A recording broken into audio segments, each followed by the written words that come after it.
Peoples party اور نون league جو آزاد کشمیر کے اندر پہلے سے بھی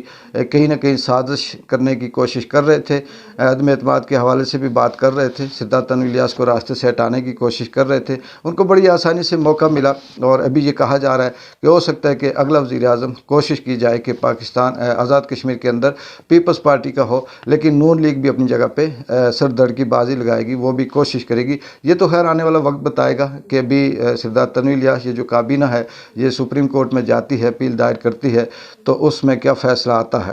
لیکن اس میں سوال سب سے پہلے یہ پیدا ہوتا ہے کہ آزاد کشمیر کی حکومت کو اس طرح سے نااہل کر کے ایک دم سے سیاسی بحران پیدا کرنا، کیا یہ عدلیہ کا اپنا فیصلہ ہے یا ان کی اپنی یہ ساری جو ججمنٹ ہے وہ ہے؟ کیا اس کے اندر معافی کی کوئی گنجائش نہیں تھی؟ اتنے سخت الفاظ تھے یا اتنی بڑی توہین تھی؟ ماضی کے اگر ریکارڈ دیکھیں پاکستان کے اندر بھی مسلم لیگ نون، پیپلز پارٹی اس سے کئی گنا سخت الفاظ استعمال کر کے عدلیہ کی توہین کر چکی ہے، ججز کی بے عزتی یا ان کے خلاف بیان بازی کر چکی ہے، لیکن اس پہ کسی قسم کا کوئی ایکشن ابھی تک ہمیں دیکھنے میں نہیں ملا۔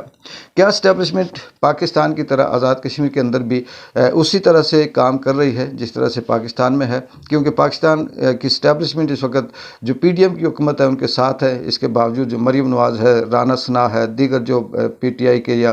پیپلز پارٹی کے اور نون لیگ کے جو لوگ ہیں وہ مسلسل توہین عدالت کر رہے ہیں، ججز کی جو ان کے عزت نفس وہ مجروح کر رہے ہیں، لیکن اس پہ کسی قسم کا کوئی نوٹس نہیں آتا اور کوئی شوکاز نوٹس نہیں جاری کیا جاتا۔ لیکن آزاد کشمیر میں جیسے ایک بات کرنے سے وزیر اعظم کو وارننگ دینے کے بجائے نااہل قرار دے دیا گیا۔ کیا یہاں بھی اسٹیبلشمنٹ پی ٹی آئی کے خلاف ہے اور وہ یہ چاہتی ہے کہ آزاد کشمیر کے اندر بھی سیاسی بحران پیدا کر کے ایک نئی حکومت بنا کر یا نیا وزیر اعظم بنا کر ایک مضبوط کیا جائے پاکستان کا جو بیانیہ ہے وہاں پی ڈی ایم ہے اس کے حوالے سے یہاں پہ بھی تبدیلی کی جائے۔ اس کے ساتھ عدلیہ نے بھی جو اپنا موقف دیا ہے وہ یہی دیا، سدھارتھ تنویر الیاس کو بار بار یہ کہا کہ آپ کا ماضی کا ریکارڈ اچھا نہیں، آپ کے پچھلے بیانات سخت تھے، آپ کے الفاظ بہت سخت تھے، ہم نے آج سے پہلے بھی آپ کے جو میڈیا ٹاک رہی ہے وہ اچھی نہیں رہی، اور اس ریکارڈ کو سامنے رکھتے ہوئے ہم آپ کو نااہل کرتے ہیں۔ دوسری طرف سدھارتھ تنویر الیاس نااہل ہونے کے بعد مسلسل اپنے کوشش کر رہے ہیں کہ وہ عوام کو جمع کریں، یا اس طرح سے جو کل دیکھتے ہیں کہ اس میں جو کابینہ کا اجلاس ہوگا اس میں وہ کیا فیصلہ کرتے ہیں، آگے سپریم کورٹ میں جاتے ہیں یا نہیں جاتے۔ لیکن یہاں پہ اگر دیکھا جائے تو جس طرح سے عمران خان کی پاکستان کے اندر عوام کے اندر مقبولیت ہے اور اس کی حفاظت عوام کر رہی ہے، لوگ کر رہے ہیں، عام ووٹر جو ہے وہ اس کی سپورٹ کر رہا ہے، وہ کارکن بھی ہے، اور کارکن سے ہٹ کر بھی لوگ یہ چاہتے ہیں کہ عمران ہماری آخری ہوپ ہے اور اس کے لیے ہم کسی قسم کی بھی قربانی دینے سے دریغ نہیں کریں گے۔ لیکن آزاد کشمیر کے اندر یہ سینیریو تھوڑا سا مختلف ہے۔ یہاں پہ مفادی سیاست کے ساتھ ساتھ یہ بھی دیکھا گیا ہے کہ جو پاکستان تحریک انصاف کے اندر جو لوگ ہیں جو تنویر الیاس کے ساتھ شامل ہیں یا ان کے ساتھ جو عام کارکن چلنے کے لیے یا عام حالات میں کہتے ہیں کہ وہ تنویر الیاس کے ساتھ ہیں یا پاکستان تحریک انصاف کے ساتھ ہیں، اس طرح سے وہ یہاں پہ دیکھنے میں نہیں ہے اور نہ ملے گا۔ اس کی وجہ یہ ہے کہ بہت سے لوگ ایسے ہیں جو پیپلز پارٹی کے ساتھ ان کی ہمدردیاں تھیں یا نون لیگ کے ساتھ ہمدردیاں تھیں، لیکن وقتی مفاد کی خاطر یا سدھارتھ تنویر الیاس کی جو پاور میں آیا تھا اس کو دیکھتے ہوئے انہوں نے پی ٹی آئی کو جوائن کیا تھا اور اپنے اپنے جو مفاد تھے چھوٹے موٹے وہ انہوں نے حاصل کیے اور اس کی خاطر وہ تنویر الیاس کے ساتھ ارد گرد تھے۔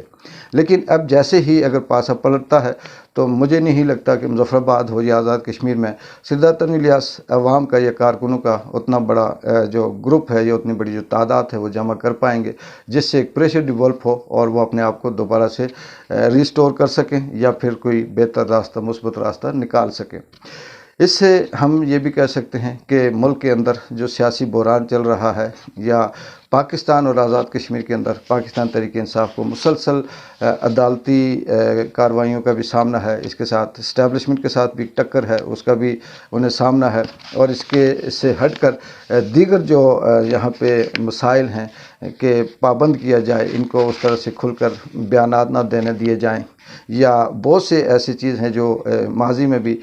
جو اسمبلیوں کے اندر جو رکنیت رہی ہے وہ سرکٹ پتلی کی حیثیت رکھتی رہی ہے، اس سے یہ نکل نہ پائیں، اور اس لیے یہ کہ سارا کچھ کھیل رچا جا رہا ہے۔ اب ہم دیکھتے ہیں آنے والے وقت میں پاکستان کا تو سلسلہ چل رہا ہے، وہاں آئے روز ڈیولپمنٹ ہمارے سامنے آتی ہے۔ ابھی تک الیکشن کا جو ڈیٹ دی تھی وہ ڈیٹ ہی ہے، اس میں جو پیسے دینے تھے اس کو چیف الیکشن کمشنر کو وہ نہیں دیے گئے، لیکن آزاد کشمیر میں اب سے ایک نئی چیز، ایک نیا بحران، ایک نیا سیاسی